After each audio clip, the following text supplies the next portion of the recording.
J'avais 19 ans. C'était l'été 1962 et le soleil brillait fort sur notre petite ferme dans les campagnes françaises. J'étais jeune, naïve, pleine de rêves. Je voulais devenir institutrice, enseigner aux enfants du village. Mais la vie avait d'autres plans pour moi. Il s'appelait Marcel, un garçon du village voisin que j'avais rencontré pendant la fête de la moisson. Il avait 22 ans, des yeux clairs qui me faisaient sourire et des promesses plein la bouche. Pendant 3 mois, nous nous sommes vus en secret. Mes parents n'auraient jamais approuvé une fréquentation sans fiançailles officielles. Mais j'étais amoureuse, ou du moins je croyais l'être. Puis est venu le jour où j'ai compris que quelque chose n'allait pas. Mon corps changeait. J'avais des nausées chaque matin.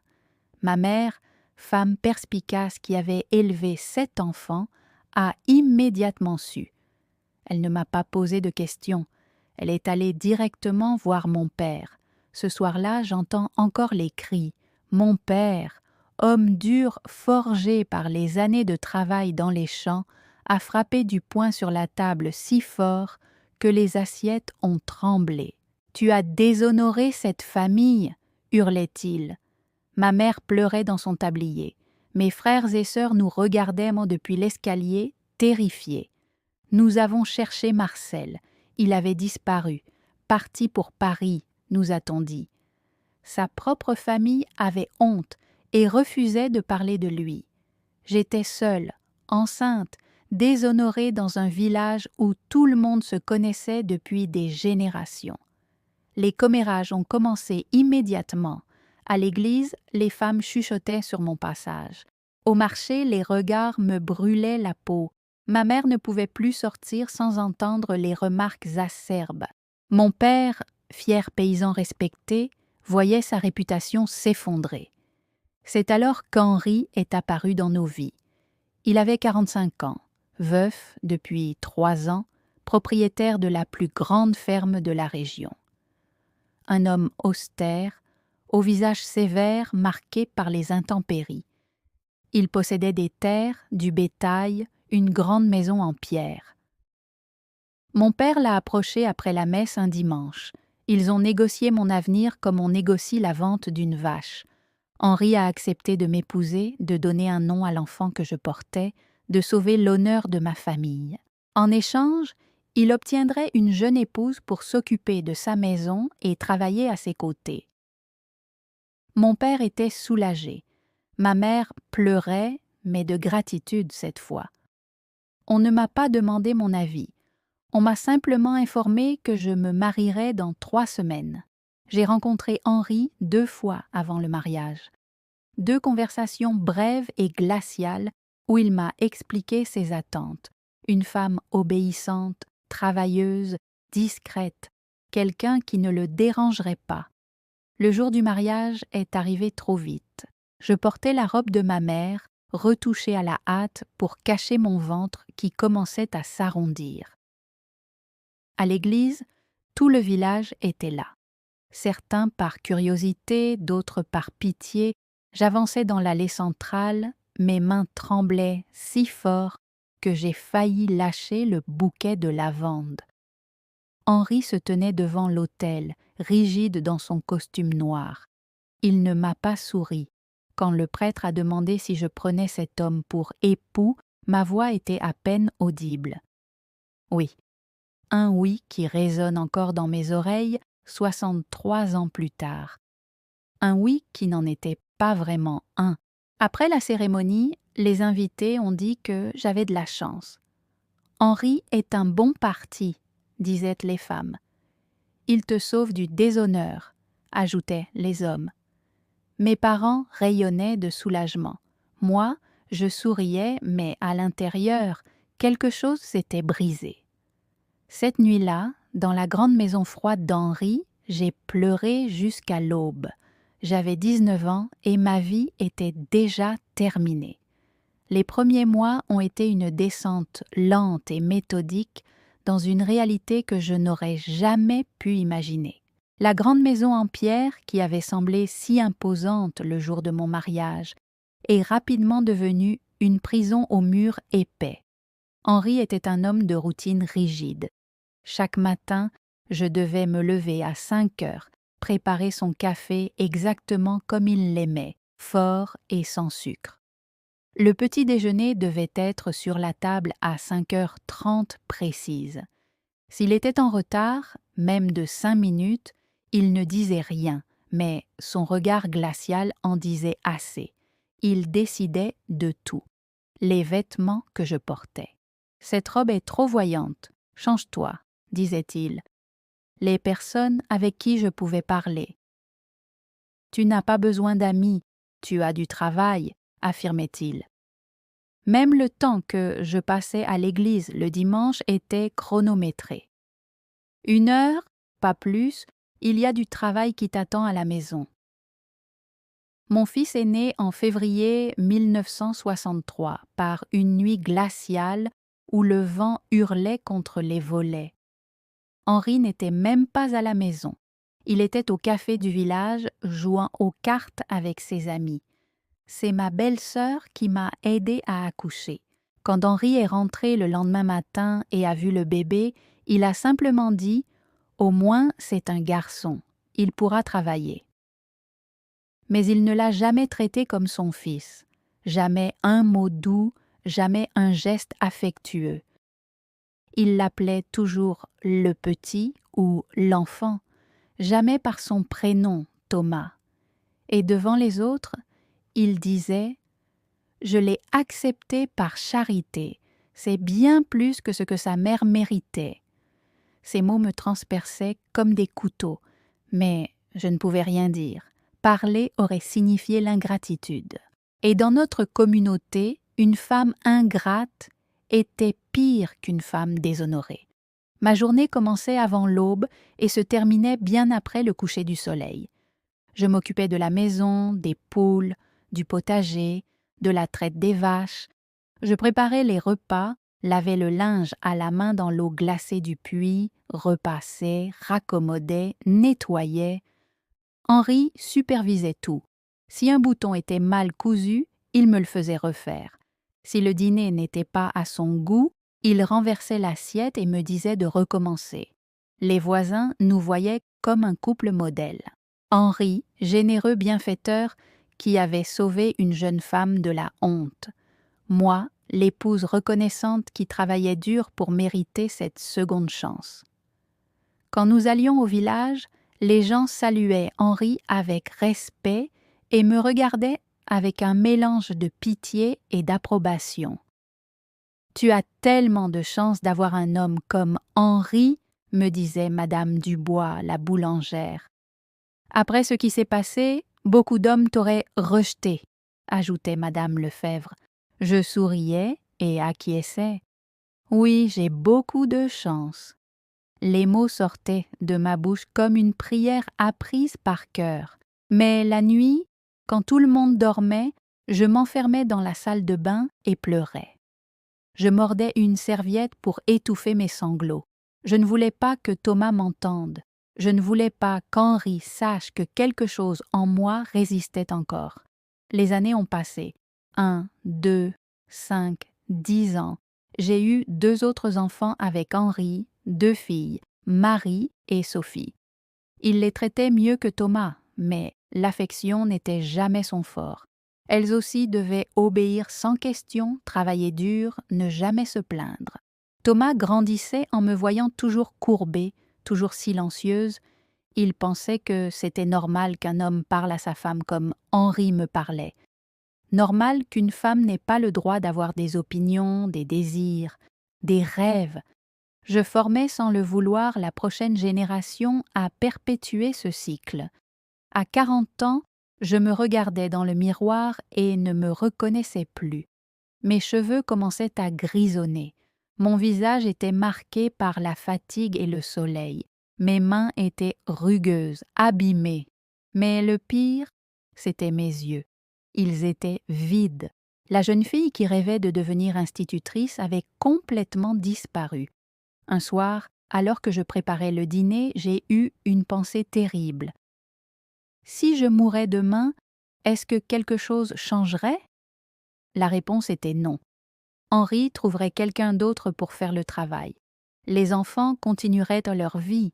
Le village m'oublierait en quelques semaines. J'étais devenue invisible dans ma propre existence. Et le plus terrifiant, j'avais commencé à croire que c'était tout ce que je méritais, que c'était le prix à payer pour mon erreur de jeunesse, que cette vie était ma pénitence. Alors, permettez-moi de vous poser une question.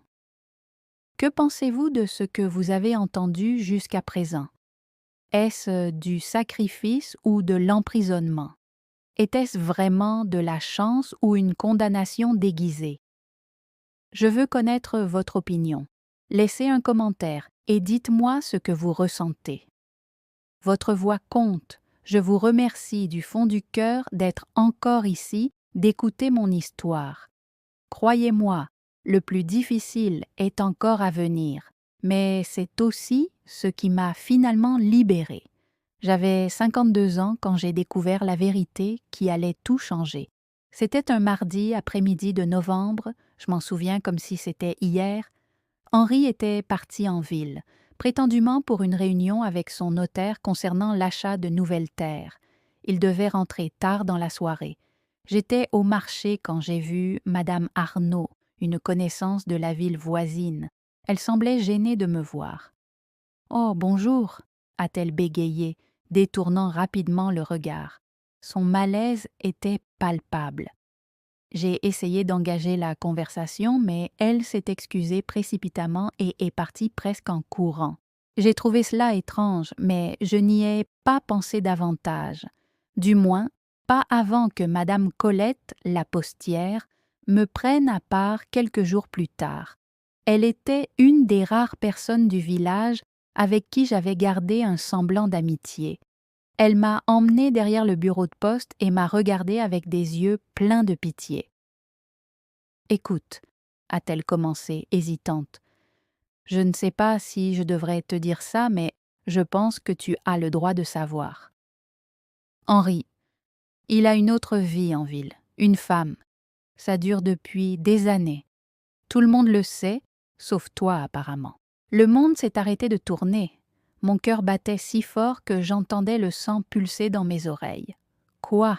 C'est tout ce que j'ai pu dire. Elle m'a raconté. Cette femme s'appelait Valérie.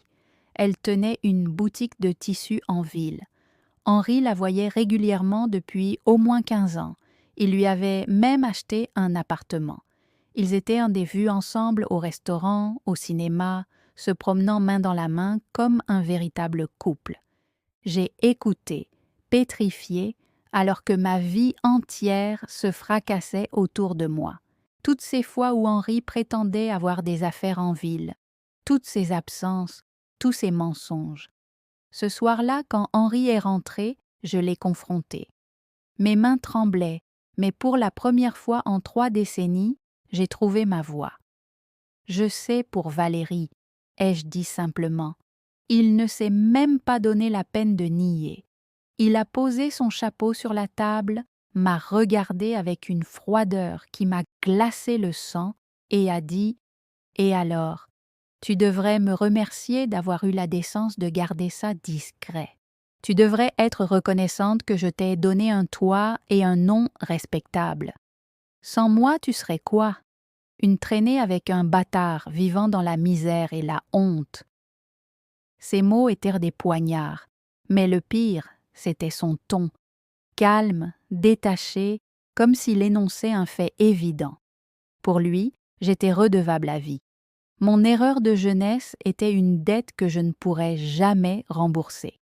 « Tu n'as aucun droit de te plaindre, » a-t-il continué. « Tu manges à ta faim, tu as une maison, tes enfants ont un nom. Tu ne manques de rien matériellement. Alors ferme-la et sois reconnaissante. » Je suis restée debout là, incapable de parler. Il a monté se coucher comme si de rien n'était. Moi, je me suis assise dans la cuisine et j'ai pleuré jusqu'à ce qu'il n'y ait plus de larmes. La vie a continué, parce qu'elle devait continuer. Que pouvais-je faire? Partir? Où irais-je? Avec quel argent? Je n'avais rien à mon nom. Pas d'économie, pas de profession, pas d'indépendance. J'étais piégée aussi sûrement que si j'avais été enchaînée.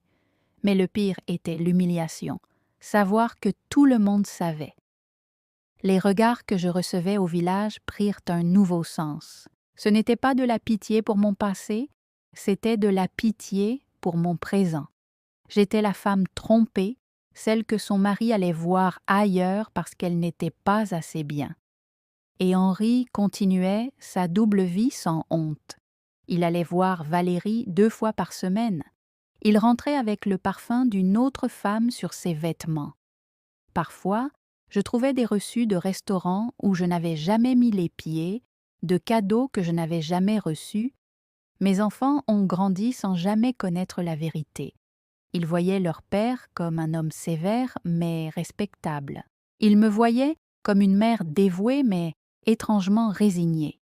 Thomas s'est marié et a reproduit avec sa propre femme le modèle qu'il avait vu à la maison. Marie et Sophie sont parties vivre loin, comme pour fuir quelque chose qu'elles ne pouvaient pas nommer. Les années ont continué à passer. 60 ans, 65, 70. Je me regardais dans le miroir et voyais une vieille femme qui avait survécu, mais qui n'avait jamais vraiment vécu. Mon corps était épuisé par des décennies de travail acharné, mais mon âme était encore plus fatiguée. Henri vieillissait aussi. À 80 ans, il était toujours aussi dur, toujours aussi impitoyable. Mais son corps commençait à le trahir. Des douleurs aux articulations, des problèmes cardiaques. Valérie était toujours là, fidèle à son poste, recevant l'affection qu'il ne m'avait jamais donnée. J'avais 76 ans et je me demandais si j'allais mourir sans avoir jamais dit la vérité à quelqu'un, sans avoir jamais crié, protesté, revendiqué ma dignité. J'avais passé toute une vie à être la femme que tout le monde voulait que je sois. Mais qui étais-je vraiment? C'est cette question qui allait tout changer. Parce qu'un jour, j'allais trouver le courage de chercher la réponse. Henri est mort un matin de mars, à l'âge de 89 ans. Une crise cardiaque massive dans son sommeil. Il était là un instant, et l'instant d'après, il n'était plus. J'avais 76 ans. Je me souviens m'être assise au bord du lit, regardant son corps immobile. Et la première pensée qui m'est venue n'était pas de la tristesse, c'était du soulagement. Un soulagement si intense, si accablant, que je me suis sentie coupable de le ressentir. Quel genre de femme ressent du soulagement à la mort de son mari? Les funérailles ont été grandioses. Tout le village était là. Les gens parlaient d'Henri comme d'un pilier de la communauté, un travailleur acharné, un homme d'honneur qui avait construit un empire agricole. Ils parlaient de sa générosité, de son sens du devoir. Je me tenais près du cercueil vêtu de noir, acceptant les condoléances. « C'était un grand homme, disait-il. Tu dois être dévasté, ajoutait-il. Je hochais la tête, murmurais des remerciements. Personne ne voyait le tumulte à l'intérieur de moi. Valérie était là aussi, au fond de l'église. Elle pleurait vraiment, elle, des larmes authentiques pour l'homme qu'elle avait aimé. Moi, mes yeux restaient secs. J'ai essayé de pleurer pour les apparences, mais les larmes ne venaient pas. Après les funérailles, la maison était étrangement silencieuse. Pour la première fois en 57 ans de mariage, j'étais seule. Vraiment seule. Pas de voix pour me dire quoi faire, quoi porter, comment me tenir. Juste le silence. Les premières semaines, j'ai continué à vivre exactement comme avant. Je me levais à 5 heures, préparais le café qu'Henri ne boirait plus. Je cuisinais ses plats préférés par habitude pure. Je rangeais la maison selon ses standards. C'était comme si mon corps ne savait pas comment fonctionner autrement. Mes enfants venaient me voir, inquiets. « Maman, tu vas bien ?» demandait-il. « Oui, oui. » répondais-je automatiquement. Mais j'ai commencé à remarquer quelque chose d'étrange. Je ne savais pas si j'allais bien ou pas. Je ne savais pas ce que je ressentais. J'avais passé tellement de temps à enterrer mes émotions que je ne savais plus comment y accéder. C'est Emma, ma petite fille de 24 ans, qui a tout changé. Elle étudiait la psychologie à l'université et passait l'été avec moi. Un après-midi, alors que nous prenions le thé dans le jardin, elle m'a demandé « Grand-mère, est-ce que tu as été heureuse avec grand-père » La question m'a prise au dépourvu. Personne ne m'avait jamais demandé ça. J'ai ouvert la bouche pour donner la réponse automatique, celle que j'avais répétée pendant des décennies. « Oui, bien sûr !»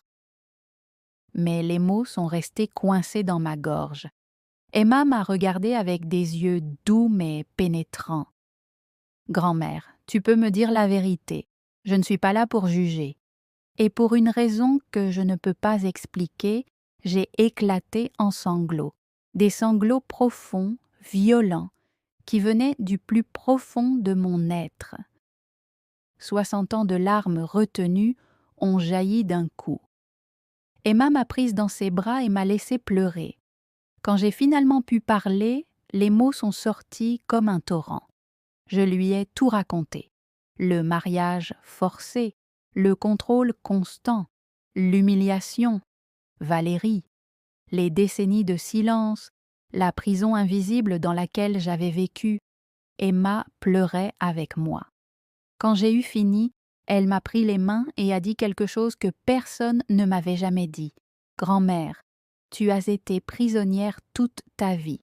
Tu n'as pas vécu un mariage, tu as vécu une captivité. » Ces mots ont résonné en moi comme une cloche. Prisonnière. C'était exactement ce que j'étais. Et maintenant que le gardien était parti, je ne savais pas comment être libre. Emma était restée tout l'été. Nous avons parlé pendant des heures chaque jour. Elle m'a encouragée à raconter plus, à explorer mes sentiments, à reconnaître la douleur que j'avais niée pendant si longtemps. Elle m'a fait lire des livres sur les femmes qui avaient vécu des situations similaires. Elle m'a montré que je n'étais pas seule. Lentement, très lentement, quelque chose a commencé à changer en moi.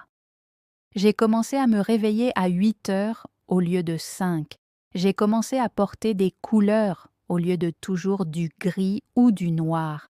J'ai acheté des livres, chose qu'Henri avait toujours considérée comme un gaspillage.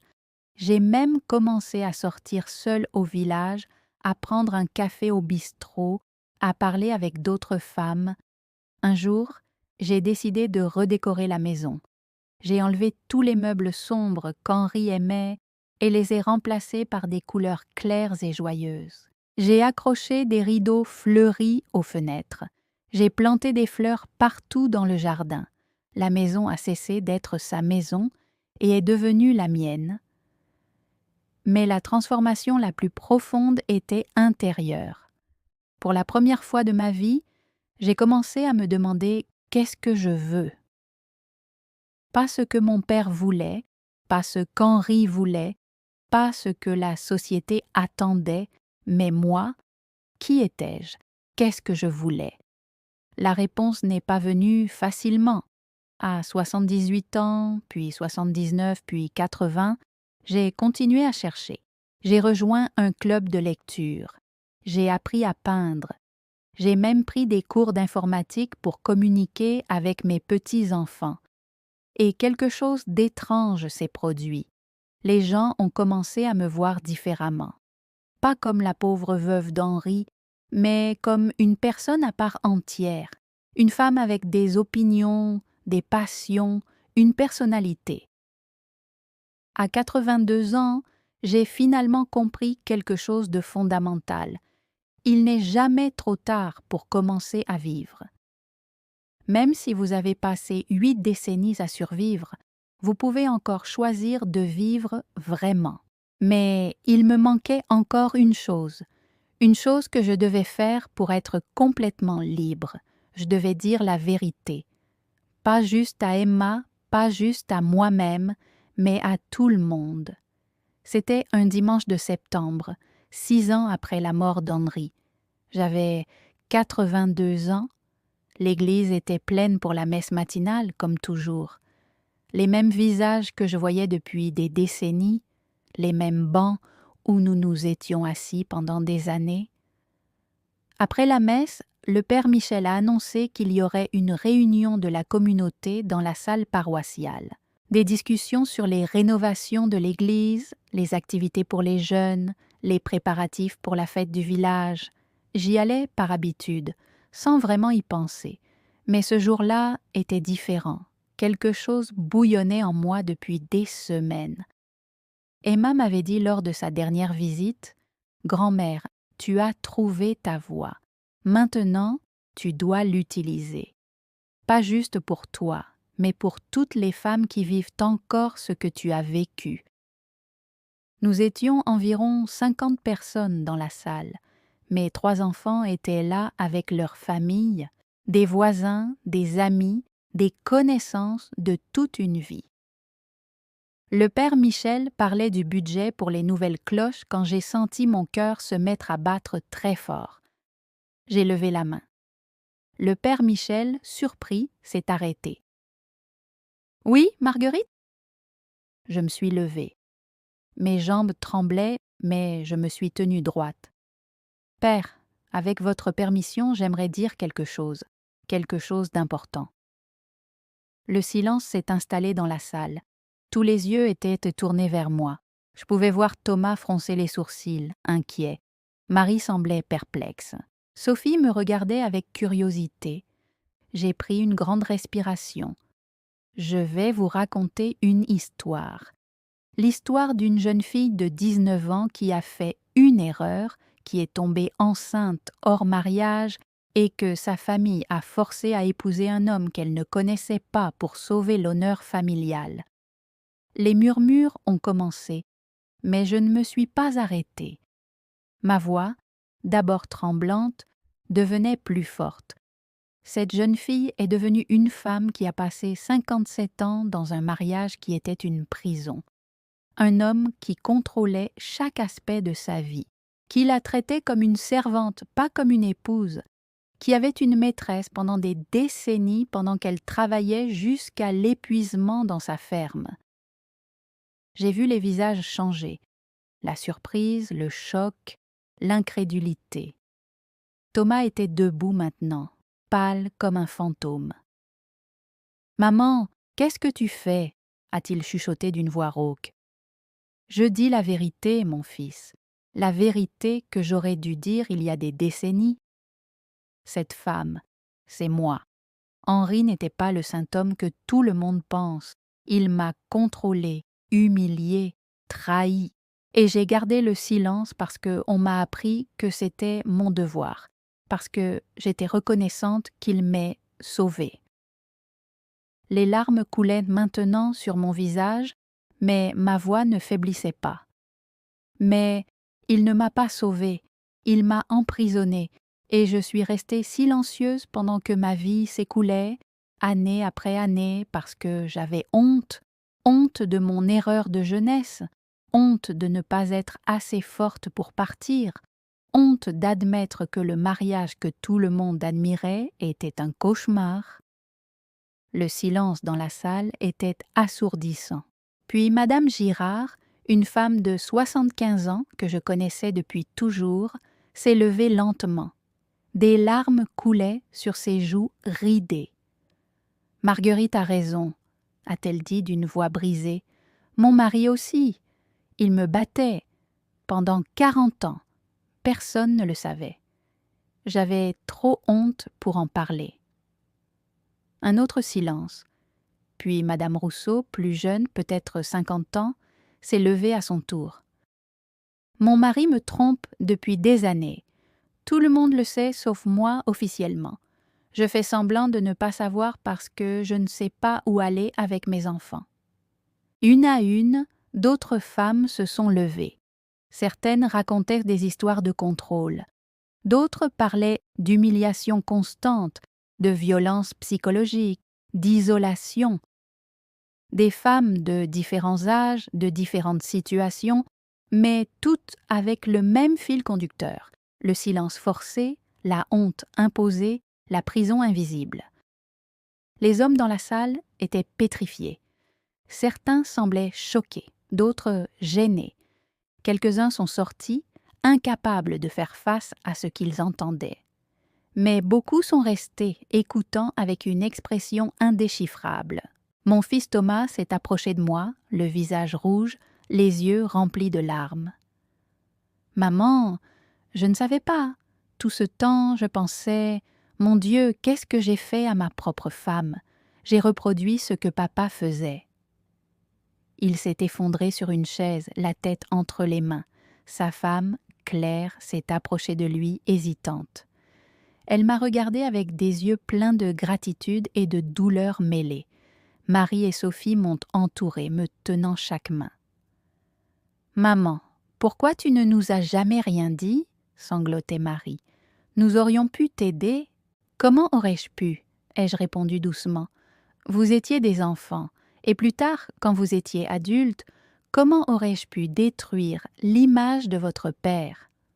Comment aurais-je pu avouer que j'avais été si faible ?»« Tu n'étais pas faible, » a dit Sophie fermement. « Tu as survécu, c'est la chose la plus forte que tu pouvais faire. » Le père Michel s'est approché, visiblement bouleversé. « Marguerite, l'Église vous a échoué. Nous avons prêché le sacrifice et la soumission sans voir la souffrance. Nous avons protégé la réputation des hommes au détriment du bien-être des femmes. Je suis profondément désolée. Les semaines qui ont suivi cette confession ont été tumultueuses. Le village était divisé. Certains m'ont soutenue, saluant mon courage. D'autres m'ont critiqué, disant que je détruisais la mémoire d'un homme mort qui ne pouvait plus se défendre. Quelques personnes ont cessé de me parler complètement. Mais quelque chose de remarquable s'est produit. Les femmes qui avaient parlé ce jour-là ont commencé à se réunir régulièrement. Nous avons créé un groupe de soutien. Certaines ont trouvé le courage de quitter des situations abusives. D'autres ont simplement trouvé du réconfort en sachant qu'elles n'étaient pas seules. Des femmes plus jeunes ont commencé à venir nous voir, cherchant des conseils, partageant leur propre lutte. Emma, ma petite fille, a commencé à organiser des ateliers sur les droits des femmes, les relations saines, la reconnaissance des signes d'abus. Thomas a commencé une thérapie avec sa femme. Il m'a dit un jour, les larmes aux yeux, « Maman, je passe le reste de ma vie à réparer les dégâts que j'ai causés. Je ne serai jamais comme papa. » Jamais. La transformation la plus profonde était en moi. En disant la vérité publiquement, j'avais brisé les chaînes qui m'avaient retenue prisonnière, même après la mort d'Henri. Je n'étais plus la veuve respectueuse et silencieuse. J'étais Marguerite, une survivante, une femme qui avait trouvé sa voie. Un an après ma confession, lors de la fête du village, le maire m'a demandé de prendre la parole. J'ai regardé la foule rassemblée, les visages familiers de toute une vie, et j'ai dit « Il y a un an, j'ai raconté mon histoire, et certains ont pensé que je détruisais le passé. Mais en réalité, je construisais un avenir où les jeunes filles ne seront pas forcées à des mariages qu'elles ne veulent pas, où les femmes ne vivront pas dans la peur et le silence, où le courage de dire la vérité sera célébré, pas condamné. J'ai 83 ans maintenant. Mon corps est fatigué, mes os font mal, mes mains tremblent parfois. Mais pour la première fois de ma vie, je me sens vraiment vivante. Chaque matin, je me réveille et je choisis comment je veux passer ma journée. Je lis, je peins, je passe du temps avec mes petits-enfants qui me connaissent maintenant vraiment, pas juste le masque que je portais. Les jeunes femmes du village viennent souvent me voir. Elles veulent entendre mon histoire, chercher des conseils. Je leur dis toujours la même chose. Votre vie vous appartient. Ne la donnez à personne. Et si vous vous perdez en chemin, sachez qu'il n'est jamais trop tard pour vous retrouver. Mon histoire n'est pas unique. Il y a des milliers, des millions de femmes qui ont vécu ce que j'ai vécu. Certaines sont encore prisonnières. Mais chaque fois qu'une femme trouve le courage de dire la vérité, elle allume une lumière dans l'obscurité. Et cette lumière aide d'autres femmes à trouver leur propre chemin vers la liberté. Je ne regrette pas d'avoir parlé. Je regrette seulement de ne pas l'avoir fait plus tôt. Mais peut-être que je devais vivre toute cette vie, traverser toutes ces épreuves, pour pouvoir raconter l'histoire complète, pour pouvoir dire aux autres « Regardez, j'ai survécu, j'ai trouvé ma liberté, vous le pouvez aussi ». Mon secret n'est plus un fardeau que je porte seul. C'est devenu une force partagée, un témoignage qui inspire, un exemple qui montre qu'il n'est jamais trop tard pour choisir de vivre vraiment.